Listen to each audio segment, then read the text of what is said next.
Save the Semantics, episode 83. It is August 22nd, 2019. My name is Myro. This is the podcast where I ramble on about myself. It's been about a week and a half since I've recorded the last episode, maybe even 2 weeks. I think it was August 10th when I uploaded it. So it's been a minute. But I guess not a whole lot of catching up. As always, I've just kind of been busy with work, so I haven't really had the time to sit down and collect my thoughts as I usually do. But yeah, here we are.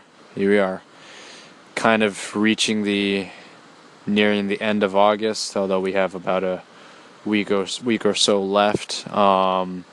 September is just right around the corner. And yeah, another month passes by, nothing too spectacular. Although I think I am kind of, in a way, I'm looking forward to September in a way.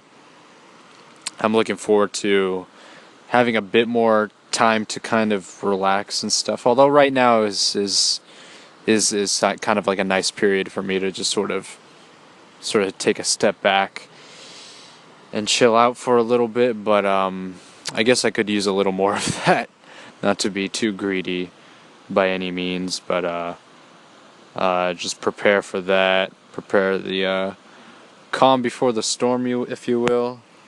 What school comes around, although I am looking forward to school as well. I think it'll be nice to get back into academics, get into my final year of school. Maybe start prepping for like the CPA exam and stuff like that. I got things to look forward to. Some ambitions, I guess you could say. So that's what I have on my plate at the moment. At this very moment, not a whole lot going on, which is fine by me. Not really anything in terms of projects or anything crazy or exceptional by any means, but just enjoying some time off, I guess. What have I been doing? What have I been doing as of late? I've kind of I've never really been fully into it, I guess, but I've started to kind of listen to a bit more like soul, R&B music. I think I got, I mentioned that I listened to like, what's her name? I listened to like Ari Lennox, and I listened to, what is her name? I recommended her album a few weeks ago, or maybe it was like a month ago or something like that. Jamila Woods. I've listened to them. Well, I listened to them, and now I'm kind of listening to a bit more, some other soul music, I guess. And it feels just right for this like type of like weather, I guess, and this setting, sort of like a sense of like melancholy. I always use that word to describe shit. I don't know, it's just a good word. But soul music is sort of like it's interesting because it's not really like the subject material is not the most like expansive in terms of like, you know, the lyrics, the writing is, you know, can vary from artist to artist, but it's just been nice to listen to, I guess. I've just been enjoying listening to soul music. It's kind of a change of pace from everything else. Sometimes I'm sort of like in the mood for like some upbeat music, you know, to get me in like the mood to like, I don't know, getting ready for work or getting ready for a moment in the day, you know. But soul is just sort of like this intermediate period. It's sort of this transition period from one event to the next, I guess, where you're just like, you know, you just kind of can relax and enjoy the music at the same time, you know. I think jazz music has kind of had the same effect on me, which is sort of why I've been listening to it, or I've started listening to it more and more. Just like, you know, I've mentioned this quite often, but it's something that you can just kind of put in the background and just kind of be like, it's lounge music. It's sort of reflection music, I guess. Soul music is a bit more immersive in a sense. Like, you're sort of, depending on the quality of the artist and the songs, of course, but, I guess I get sort of drawn into, the the richness. I'm sounding very, I'm getting descriptive here, but like, yeah, you get kind of, you know, you get drawn into like the richness of the sound, the soul, the soul of the music, I guess, and you really enjoy kind of a lot of them talk about love and stuff like that. And I guess I've been feeling romantic lately, so that's what I've been just kind of listening to. It's a nice, it's a nice kind of warm feeling, even if it's like talking about heartbreak and loss and all that other stuff. You still feel, like connected in a sense. You don't feel like discouraged from, I don't know, what would you be discouraged from? I guess it's just kind of like, it draws you in. And that's just sort of what I've been experiencing lately. So that's been interesting. I'll recommend like an album. I'll once I have like, artists that I have in mind, I'll recommend an album for this episode. So yeah, that's just kind of what I've been doing. Just listening to some soul music, a little bit of jazz here and there. Jazz is always nice to have. I have like a solid collection of it on Apple Music now, so I can just kind of shuffle that. And like in general, I have no, I don't really have any dislikes. There's not really any particular songs or artists that I dislike at the moment. I haven't really ran into. I don't look for like bad jazz musicians. I don't really know if those even really exist, to be honest. But I guess I haven't really listened to enough jazz music. In other like mediums, I've gotten back into watching some Netflix stuff. Mindhunter Season 2 came out about maybe a few days ago, maybe about a week ago or something like that. So I've been kind of going through that. I've only seen the first 2 episodes, but it's been good so far. I think the interesting thing about Mindhunter, it's crime drama, so that's immediately going to have sort of that feel to it, sort of the grittiness kind of feel to it, but it's a lot more like artistic, I guess, than a lot of other like crime thrillers in a sense. Like it's a bit more, it feels very, it's dramatized, of course. Like the acting across the board is like fantastic. Everyone very much fits the bill for what their character intends to be.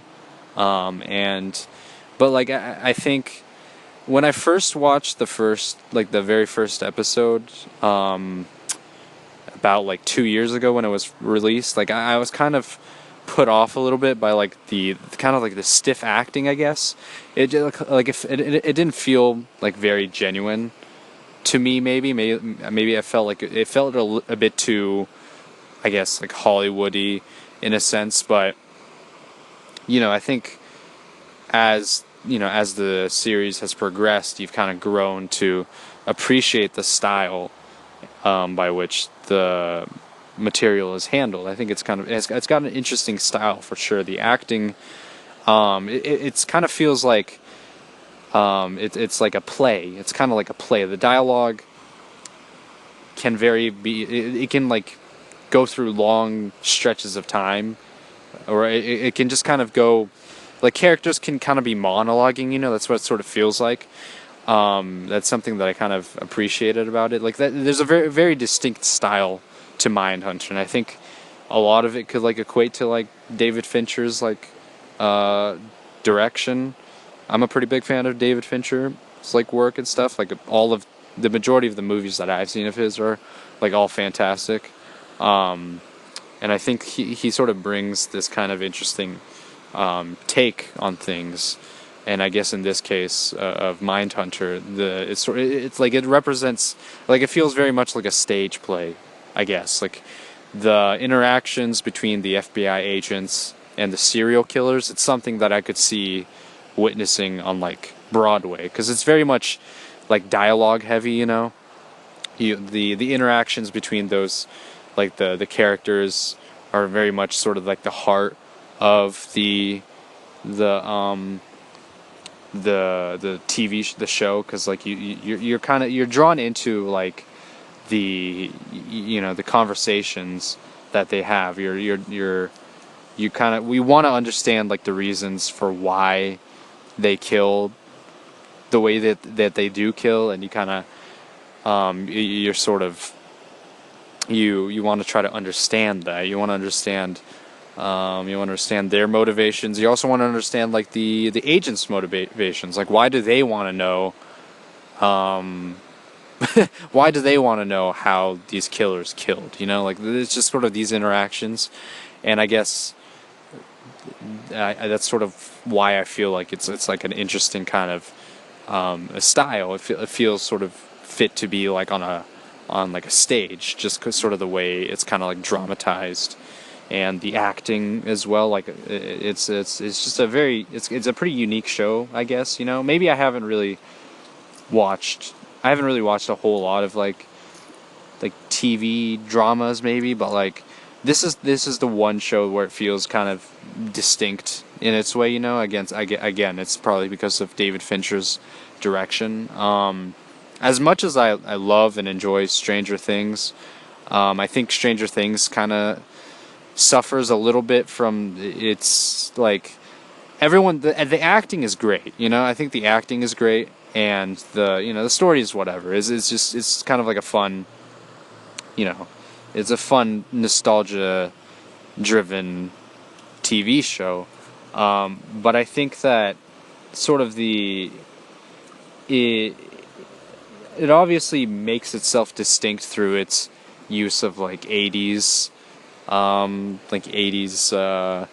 pop culture and that kind of thing. But it doesn't really, for me, it doesn't really leave like too much of like a lasting impression, I guess, in terms of the way that content is delivered. Like, there's not really like, I guess it's sort of weird to say, but there's not really like any shots that are like, oh shit, you know. I guess except maybe like the opening shot where like Will gets abducted, you know. That's sort of like the horror of that scene sort of sticks with you a little bit. But like, yeah, I don't know. Like, there's moments, of course. There's a lot of great moments in it, but I mean, these are two very different shows in a sense. But like Mindhunter, what it does is just sort of like, it's just very like, it's very like mature. It's very like it's of course well written. It's well paced. The acting is great.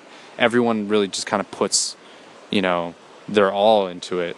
So yeah, I don't know why I did that comparison to Stranger Things. I think that's probably because like the only other show that I've really watched recently. So yeah, it's been good so far. I still have a bit of a ways to go in season 2, but yeah, it's been very very well done. I don't really know a whole lot about like serial killers. We did that one movie review like a while back. It was about a year ago or something like that, about the Jeffrey Dahmer movie, featuring Jeremy Renner as Jeffrey Dahmer. But other than that, it's like I don't really look too deep into it. I just feel, yeah, of course, there's like the uncomfortable nature of looking into like serial killers and stuff like that. But yeah, it's the Mindhunter takes place during like the late to like early 80s, like late 70s to early 80s. It's just like an interesting period of time where like all these like serial killers are like running rampant, you know. I think it's definitely got to do a lot with like, the state of the U.S. at the time. Like the 70s was like a pretty like tormented and like pretty, I guess, violent period of time. And you could argue that every period of time is violent, but like I'm talking like particularly like in the U.S., and how like a lot of these like serial killers kind of like started like popping up, and like there were a lot of copycats. That's one of the things that they mentioned in the show, is like when they interview. This was like the episode that I just watched. They were interviewing Son of Sam, which is one of the serial killers. I think he killed like 6 or 7 people, and they were asking him how like he potentially inspired the BTK killer, who sort of followed like the same type of like patterns as he did, which is kind of interesting, like these copycats, like, and media attention has kind of a lot to do with it. If they're captured, of course they're gonna be in a cell, but like their name's gonna be talked about forever, like they sort of live on in infamy in a sense. And this might be a bit different, but like you could argue that this kind of mentality is somewhat similar to like the shootings of like that's occurred like this year and within like the past like 10 years or so, like these massive mass shootings that have occurred. Like you could argue that there's a lot of parallels between like these serial killers and mass shooters. Like there's just kind of there's a way that you can make a connection between those two. I don't know, maybe there's been studies that have been done already, but like media attention, if one school shooting or one mass shooting occurs, then the media reports on it, and then there's going to be some crazy person, some crazy dude that gets inspired by that and says, okay, that's something that I can do as well, and then goes on to commit that crime. Although it's a little different in a sense, because like the serial killers, they don't end up killing themselves is the thing. Like a lot of them are captured, like Edmund Kemper is still alive, and I'm pretty sure, I think Son of Sam is still alive as well, like I just checked.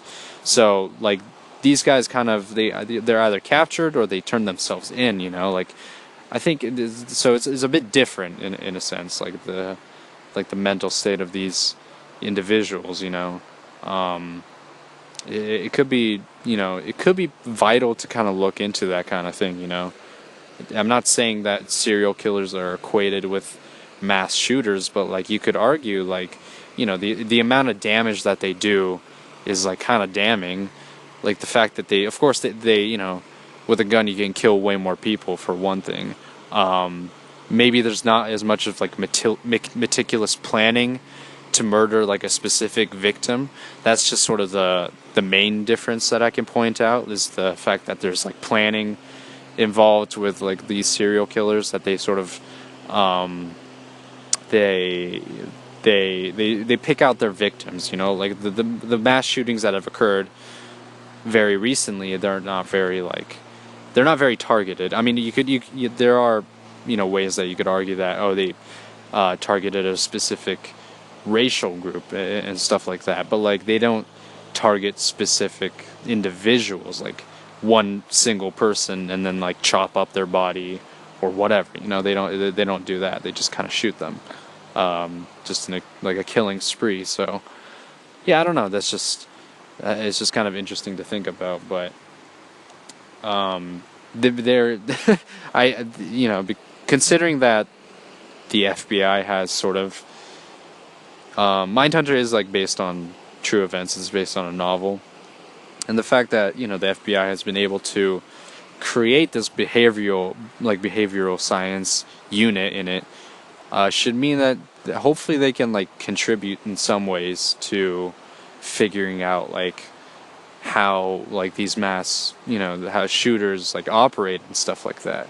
Like this is not really having to do with like, gun laws and stuff like that, but just sort of like understanding how these individuals got to where they are, like this is what's sort of like what developed them into these positions. And of course, like these things have been documented before, but like I feel like what has really been done to like prevent these kinds of things, there should be a much more detailed like analysis that the public can read into, become more educated on why these things keep occurring, right?